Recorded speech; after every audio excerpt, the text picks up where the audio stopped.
പാഴാക്കല്ലേ പ്രിയ കൂട്ടരേ.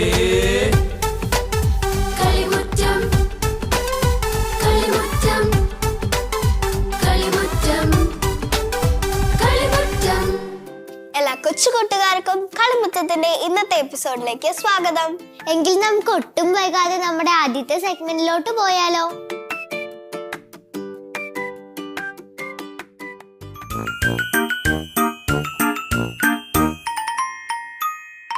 Hi കൂട്ടുകാരെ, എല്ലാവർക്കും സുഖമാണോ?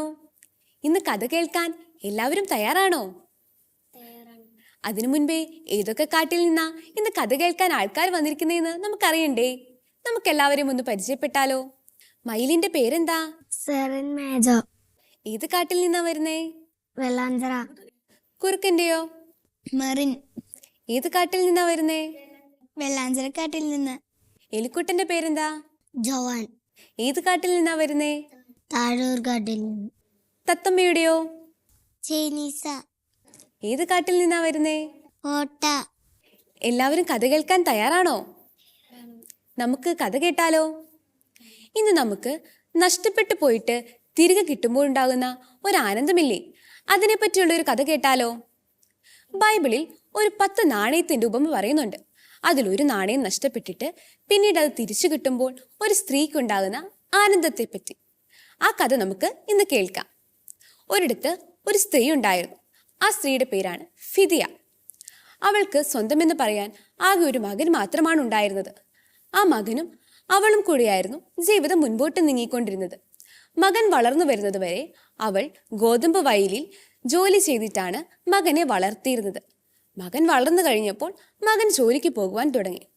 അങ്ങനെ ഒരു ദിവസം വൈകുന്നേരം തൻ്റെ പെട്ടിയിൽ തുണികൾ മടക്കി വെക്കുകയായിരുന്നു.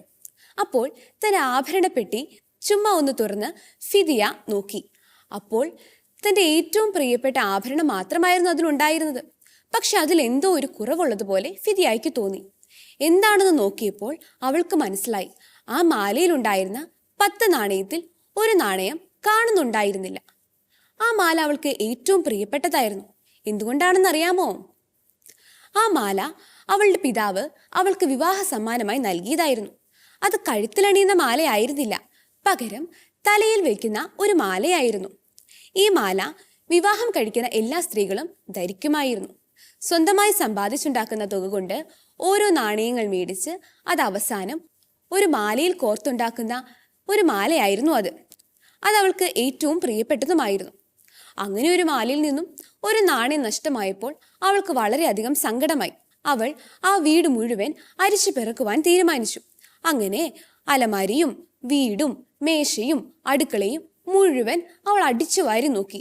പക്ഷേ ഒരു ഫലവും കണ്ടില്ല. അവളുടെ ആ നഷ്ടപ്പെട്ടു പോയ നാണയം തിരികെ കിട്ടിയില്ല. അവൾ ആ സങ്കടത്തിൽ വീടിൻ്റെ മുറ്റത്ത് വന്നിരിക്കുകയായിരുന്നു.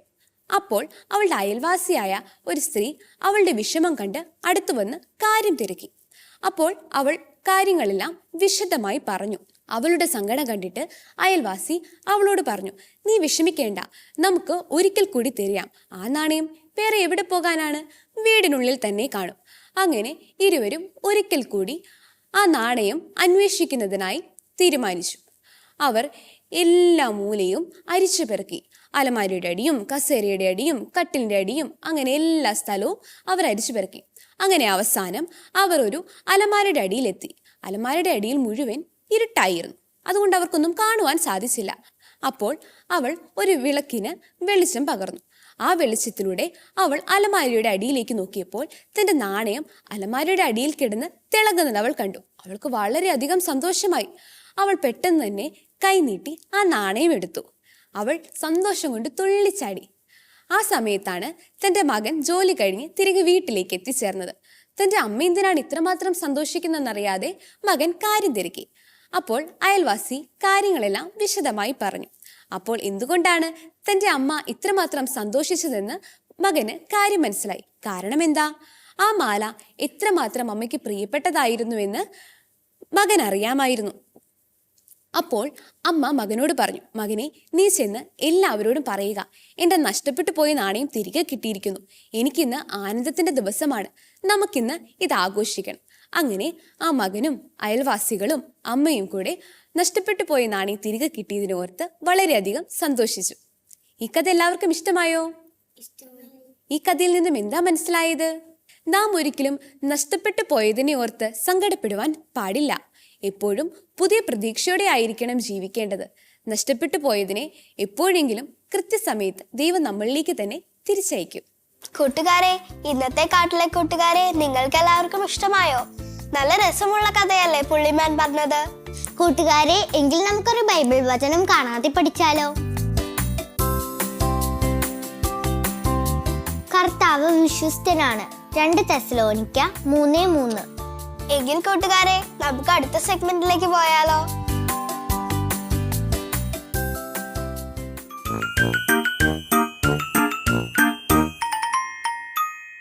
പരമപിതാവായ ദൈവത്തിന് സ്തുതി. കൊച്ചുകൂട്ടുകാരെ, ഇന്നു ഞാൻ നിങ്ങളോട് പറയാൻ പോകുന്നത് പിതാവായ ദൈവം മോശ വഴി നൽകിയ 10 കൽപ്പനകളിലെ 3ാമത്തെ കൽപ്പനയെ പറ്റിയാണ്. അത് എന്താണെന്ന് പറയുന്നതിന് മുമ്പ് ഈ ഉണ്ണീശോ നിങ്ങളോട് ഒരു കാര്യം ചോദിച്ചോട്ടെ. കൂട്ടുകാർ എല്ലാ ഞായറാഴ്ചയും ദേവാലയത്തിൽ പോകാറുണ്ടോ? നിങ്ങൾ ചിലരെങ്കിലും ഞായറാഴ്ച ദേവാലയത്തിൽ പോകാൻ മടി കാണിക്കാറുള്ളവരാണല്ലോ. അതൊക്കെ ഉണ്ണീശോയ്ക്ക് അറിയാട്ടോ. സത്യമല്ലേ ഞാൻ പറഞ്ഞത്? വിഷമിക്കേണ്ട, ഇനി മുതൽ എല്ലാ ഞായറാഴ്ചകളിലും നിങ്ങൾ മുടങ്ങാതെ ദേവാലയത്തിൽ പോയി പ്രാർത്ഥിക്കണം. അങ്ങനെ നിങ്ങൾ കർത്താവിൻ്റെ ദിവസം പരിശുദ്ധമായി ആചരിക്കണം. ഞായറാഴ്ച ദേവാലയത്തിൽ പോയാൽ മാത്രം പോരാ, ഞായറാഴ്ച ദിവസം കടമുള്ള ദിവസമായി ആചരിക്കുകയും വേണം. അതിന് കാരണം എന്താണെന്നോ? പിതാവായ ദൈവം 6 ദിവസം കൊണ്ട് ലോകസൃഷ്ടി കഴിഞ്ഞ 7ാം ദിവസം വിശ്രമിച്ചു. എങ്കിൽ ഉണ്ണീശോയുടെ കൊച്ചു കൂട്ടുകാരിനി കർത്താവിൻ്റെ ദിവസം പരിശുദ്ധമായി ആചരിക്കാൻ മറക്കരുതേ. പരമപിതാവായ ദൈവത്തിന് സ്തുതിയായിരിക്കട്ടെ. കൂട്ടുകാരെ, ഉണ്ണീശോ പറഞ്ഞത് കേട്ടല്ലോ. ഇനി മുതൽ നിങ്ങൾ എല്ലാവരും ഉണ്ണീശോ പറഞ്ഞ പോലെ ചെയ്യണേ. കൂട്ടുകാരെ, ഈ ആഴ്ച ബർത്ത്ഡേ ആഘോഷിക്കുന്ന കുറച്ച് കൊച്ചു കൂട്ടുകാരുണ്ട്. നമുക്ക് അവരെ ഒന്ന് പരിചയപ്പെട്ടാലോ? ഒന്ന് വിഷ് ചെയ്താലോ നമുക്ക് അവരെ?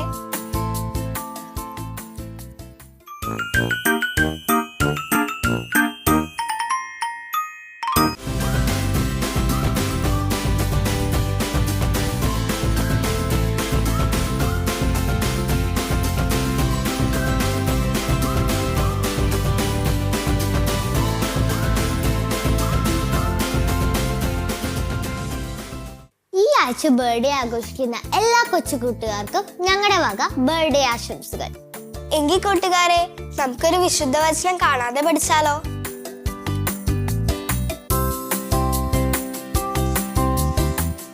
എത്ര ശ്രേഷ്ഠമായ പ്രവൃത്തി ചെയ്താലും അവ ദൈവസ്നേഹത്താൽ പ്രേരിതമല്ലെങ്കിൽ ഫലശൂന്യതയാണ്. വിശുദ്ധ കൊച്ചു ത്രേസ്യ. കൂട്ടുകാരെ, നമുക്ക് അടുത്ത സെഗ്മെന്റിലോട്ട് പോയാലോ? എന്തായിരിക്കും അടുത്ത സെഗ്മെന്റ്?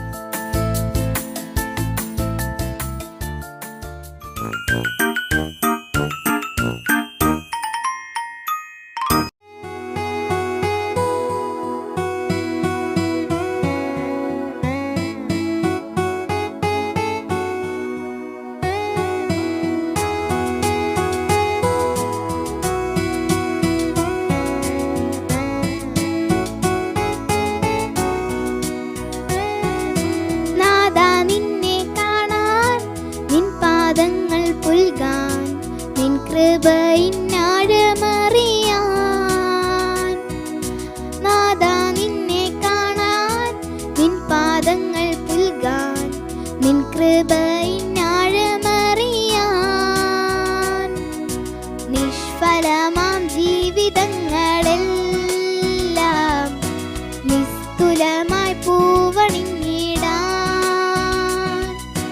നിഷ്ഫലമാം ജീവനിൽ ദിവ്യമാരി പെയ്തിറങ്ങി നിസ്തുലമായി പൂവണിഞ്ഞിടാൻ.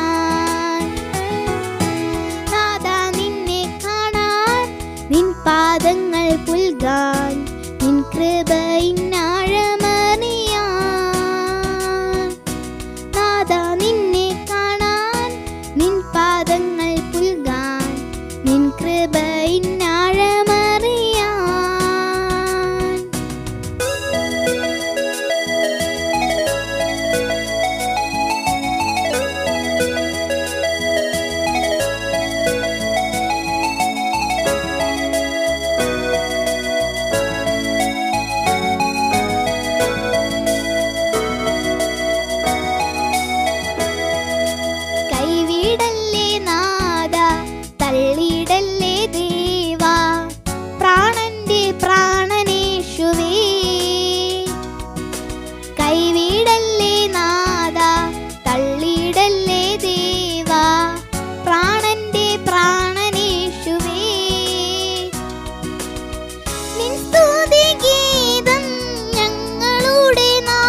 നിഷ്ഫലമാം ജീവിതങ്ങളെല്ലാം നിസ്തുലമായി പൂവണിഞ്ഞിടാൻ നിഷ്ഫലമാം ജീവൻ ദിവ്യമാരി പെയ്തിറങ്ങി നിസ്തുലമായി പൂവണിഞ്ഞിടാൻ നാഥാ നിന്നെ കാണാൻ നിൻ പാദങ്ങൾ പുൽകാൻ നിൻ കൃപയിൻ ആഴമറിയാൻ. കൂട്ടുകാരെ, നിങ്ങൾക്ക് ഈ കളിയരങ്ങ് ഇഷ്ടമായോ? നിങ്ങൾക്കും ഈ കളിയരങ്ങിൽ പങ്കെടുക്കാം കേട്ടോ. കൂട്ടുകാരെ, നിങ്ങൾക്ക് എല്ലാവർക്കും ഗെയിം കളിക്കാൻ ഇഷ്ടമല്ലേ? എങ്കിൽ നമുക്കൊരു Bible game പഠിച്ചാലോ?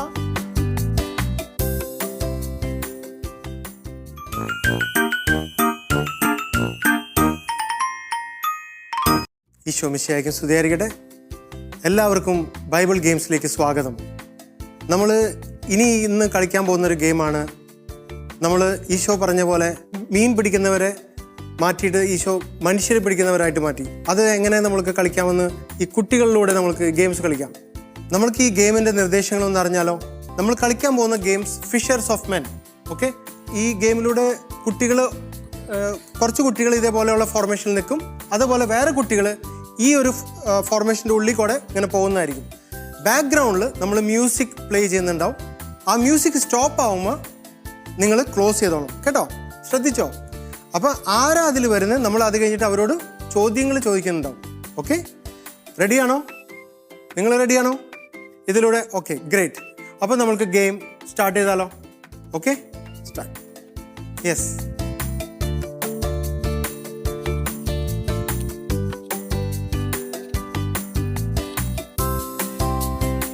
Yes, yes. Okay, അപ്പോൾ ഇനി ഈ കൂട്ടിൽ കിട്ടിയ കുട്ടികളോട് നമ്മളൊരു ചോദ്യം ചോദിച്ചാലോ? ഓക്കെ, ഈശോയുടെ ശിഷ്യന്മാരുടെ ആരെങ്കിലും ഒരു പേര്. 12 ശിഷ്യന്മാരുണ്ടായിരുന്നു. നമ്മൾക്ക് ഒരു പേരാണ് വേണ്ടത്. Bartolomeu. Very good, thank you. ഇനി അടുത്ത കൂട്ടിലുള്ള കുട്ടീനോട് നമ്മൾ ചോദ്യം ചോദിക്കണ്ടേ? അപ്പോൾ നമ്മൾക്ക് അടുത്ത ക്വസ്റ്റ്യനിലേക്ക് പോകാം. ആരാണ് ഏകരക്ഷകൻ? ഈശോ. Very good. നിങ്ങൾക്ക് എല്ലാവർക്കും ഈ ഗെയിം ഇഷ്ടമായോ? മോന് ഇഷ്ടമായോ? ഗുഡ്. ഓക്കെ, അപ്പോൾ ഈ ഗെയിമെല്ലാം നിങ്ങൾ ഇനി കളിക്കില്ലേ? നിങ്ങളുടെ കുടുംബങ്ങളിലും അതോടൊപ്പം തന്നെ കുടുംബ യൂണിറ്റിലും സൺഡേ കാറ്റഗറിസിലെല്ലാം നിങ്ങൾക്ക് ഇതുപോലെ ഗെയിം കളിക്കാം. അടുത്ത ആഴ്ച നമുക്ക് രസകരമായ ഒരു ഗെയിം വീണ്ടും കളിക്കാം. അതുവരെ നന്ദി. കൂട്ടുകാരെ, നിങ്ങൾക്ക് എല്ലാവർക്കും ഈ ഗെയിം ഇഷ്ടമായോ? എങ്കിൽ നിങ്ങൾ എല്ലാവരും ഇത് കളിച്ചു നോക്കണേ. എങ്കിൽ ഡെമിലിയ, ഞാനൊരു കുസൃതി ചോദ്യം ചോദിക്കട്ടെ? ആ, ചോദിച്ചോളൂ. എനിക്ക് ഒരു കണ്ണേ ഉള്ളൂ, പക്ഷെ കാണാൻ കഴിയില്ല. ഞാൻ ആരാണ്? ഒരു ക്ലൂ തരാവോ? നമ്മൾ തുണി തുന്നുന്ന ഒരു സാധനമാ. എനിക്കറിയില്ലല്ലോ, ആൻസർ പറയാവോ? അതൊരു സൂചിയാണ്. ഓ, സൂചിയായിരുന്നല്ലേ? അതെ ഡെമിലിയ. എങ്കിൽ നമുക്ക് അടുത്ത സെഗ്മെന്റിലോട്ട് പോയാലോ?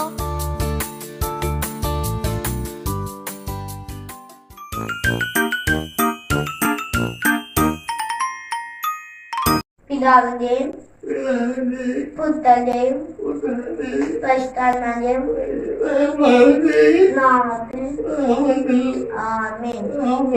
സ്വസ്ഥനായ പിതാവേ, അങ്ങേ നാമം പൂജിതമാണമേ. അങ്ങേ രാജ്യം വരണമേ. അങ്ങേ തിരുവനന്തപുരത്ത് സ്വർഗ്ഗത്തിലെ പോലെ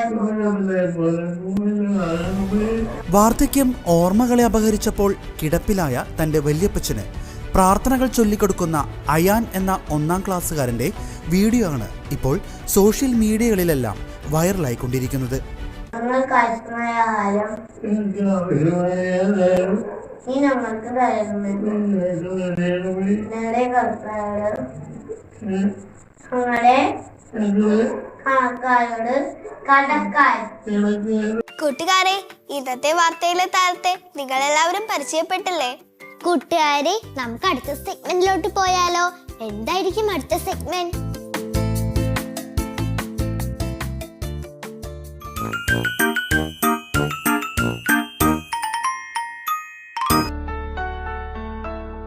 സ്വർഗം താണിറങ്ങി മാതാവിൻ മടിയിലുറങ്ങി വാനിലെ താരകൾ വിസ്മയമോടതു നോക്കി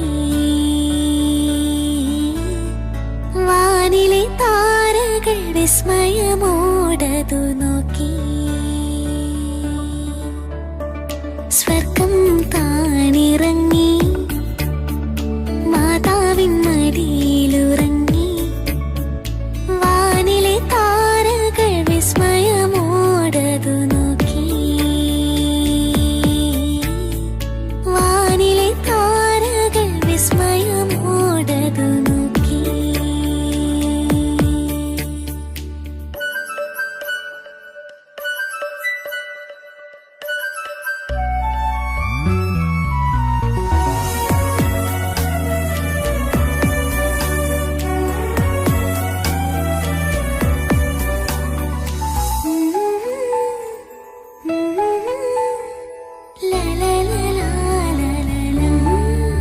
മഞ്ഞു പെയ്യും നനുത്തരാവിൽ രാരിരം പാടി മാലാഖമാർ മഞ്ഞു പെയ്യും നനുത്തരാവിൽ രാരിരം പാടി മാലാഖമാർ ഉറങ്ങരുതേ ഇടയന്മാരെ സന്മനസ്സുള്ളവർക്കായിതാ വാരിൻ രക്ഷകൻ ദേവസുതൻ പുൽക്കൂട്ടിൽ മയങ്ങുന്നു സ്വർഗം താണിറങ്ങി മാതാവിൻ മടിയിലുറങ്ങി വാനിലെ താരകൾ വിസ്മയമോടതു നോക്കി വാനിലെ താരകൾ വിസ്മയമോടതു നോക്കി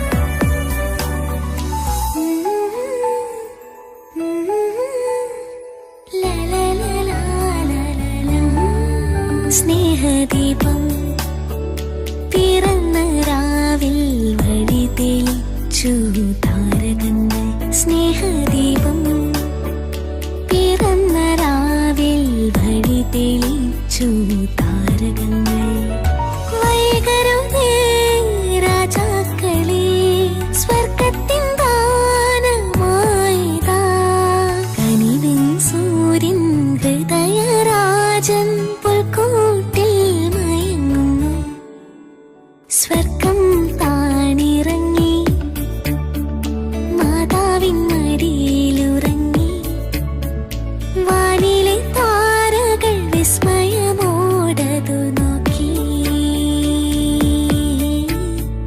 വാനിലെ താരകൾ വിസ്മയമോടതു നോക്കി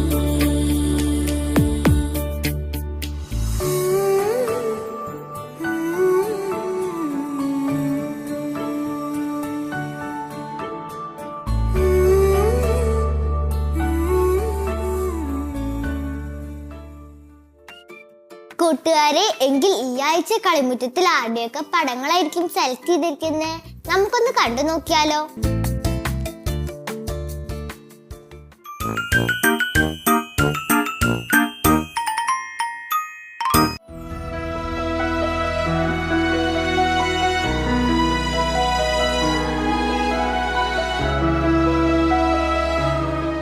കൂട്ടുകാരെ, നിങ്ങൾക്കും ഇതുപോലെ പടങ്ങൾ വരയ്ക്കാനും പാട്ട് പാടാനും ഒക്കെ കഴിവുണ്ടെങ്കിൽ തീർച്ചയായും ഞങ്ങളെ കോൺടാക്ട് ചെയ്യാം. അതിനായി ഞങ്ങളുടെ address: the producer, Kalimuttam, divine vision, divine retreat centre, Muringoor PO, Chalakudy, Thrissur. Pin 680309. Email kalimutamgtv24@gmail.com. Phone 8606460033.